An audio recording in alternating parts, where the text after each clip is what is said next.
Hi friends, మీరు చూస్తున్నారు thinking వే YouTube channel. ఇప్పుడు మన ఛానల్ సబ్స్క్రైబ్ చేసుకొని లైక్ చేయండి, షేర్ చేయండి. మరిన్ని వీడియోస్ అప్డేట్ కోసం బెల్ ఐకాన్ మీద టచ్ చేస్తే ఫస్ట్ నోటిఫికేషన్ మీకు వస్తుంది కాబట్టి ఫస్ట్ వీడియో అయితే మీరు చూడదు ఫ్రెండ్స్.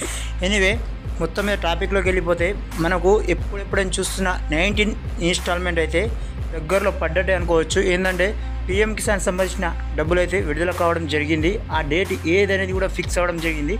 కొత్త సంవత్సరానికి ముందే ఈ డబ్బులు అయితే వేయడానికి అయితే సర్వం సిద్ధం చేసుకున్న కేంద్ర ప్రభుత్వం అయితే నిధులు కూడా విడుదల చేయడం జరిగింది. కానీ ఎవరికైతే ఇప్పటికైతే చాలామందికి అయితే ఈ పీఎం కిసాన్ డబ్బులు అనేవి 50 మెంబర్స్ మాత్రమే రావడం జరుగుతుంది. అంటే 50% అంటే దేశం మొత్తం మీద 50% రావడం జరుగుతుంది. కాబట్టి కొంతమంది అప్పుడు కొన్ని అనివార్య కారణాల వల్ల వస్తాయో రావో అని చెప్పేసి కొంతమంది అప్లై చేసుకోవడం కాకపోవచ్చు. కానీ అలానే చాలామంది వాళ్ళు డాక్యుమెంట్ ఇచ్చినా కానీ కొంతమంది ప్రభుత్వ ఉద్యోగులు పట్టించుకోకపోవడం వల్ల కానీ అదైతే హోల్డ్లో పడిపోవడం జరిగింది. అలాంటి విషయంలో నాకే ఈ విషయంలో అయితే కొద్దిగా పొరపాటు జరగడం జరిగింది ఫ్రెండ్స్. ఎందుకంటే నేను కూడా ఇప్పటివరకు పీఎం కిసాన్ డబ్బులు ఒక్కసారి కూడా అందుకోలేకపోయాను. కాబట్టి దీనికి సంబంధించిన మరోసారి దీని ప్రక్షాళన అయితే మొదలు పెడతామని చెప్పేసి అయితే కేంద్ర ప్రభుత్వం అయితే ఇప్పటికే జారీ చేయడం జరిగింది. కానీ అది ఎప్పటి నుంచి ఈ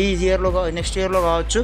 నెక్స్ట్ ఇయర్ అంటే మనకు వచ్చే 3-4 రోజులు అయితే నెక్స్ట్ ఇయర్ స్టార్ట్ అవుతుంది. కాబట్టి నెక్స్ట్ ఇయర్ నుంచి ప్రారంభం అయితే చేస్తామని చెప్పేసి వాళ్ళ నిపుణులు కావచ్చు, ఇక్కడ ప్రభుత్వ ఉద్యోగులు కావచ్చు, ఇక్కడ అగ్రికల్చర్ ఆఫీసర్స్ కావచ్చు, వాళ్ళైతే కొద్దిగా అప్డేట్ ఇవ్వడం జరిగింది.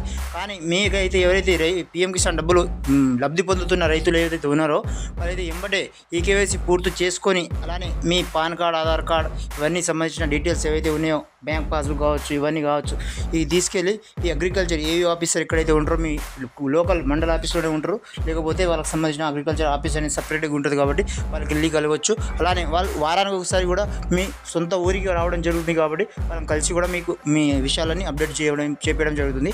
అలానే ఇంకోటి, మీరు బ్యాంక్కి వెళ్ళి మీ లావాదేవీలు అయితే కరెక్ట్ లేకపోయినా కూడా మీకు అమౌంట్ క్రెడిట్ కాకపోవచ్చు. ఆ అమౌంట్ అనేది రిఫండ్ అయిపోతుంది. రిఫండ్ అంటే వెనక్కి వెళ్ళిపోవడం అయితే జరుగుతుంది. కాబట్టి మీ ఆ తప్పు చేయకుండా ఖచ్చితంగా ఆ అమౌంట్ను మీ ఎంతో కొంత డబ్బులు బ్యాంకులో వేసి తీయడం కానీ అలా చేస్తే మీకు అయితే ఖచ్చితంగా క్రెడిట్ అవ్వడం జరుగుతుంది. అది ఎప్పటి నుంచి అంటే ఈ నెల 28 అంటే రేపు ఎల్లుండి పొద్దున్న నుంచి 10 గంటల నుంచి అయితే డబ్బులు అయితే ప్రారంభం కావడం జరుగుతుంది ఫ్రెండ్స్. కాబట్టి మన వీడియో ఏమాత్రం మీకు హెల్ప్ఫుల్ అయినా 10 మందికి షేర్ చేయండి, అలానే లైక్ చేయండి, అలానే 10 మందితో మన వీడియోని పంచుకోండి ఫ్రెండ్స్. అలానే చూస్తూనే ఉండండి థింకింగ్ యూట్యూబ్ ఛానల్. మరిన్ని వీడియోస్ అప్డేట్ కోసం. Thanks for watching. జై హింద్.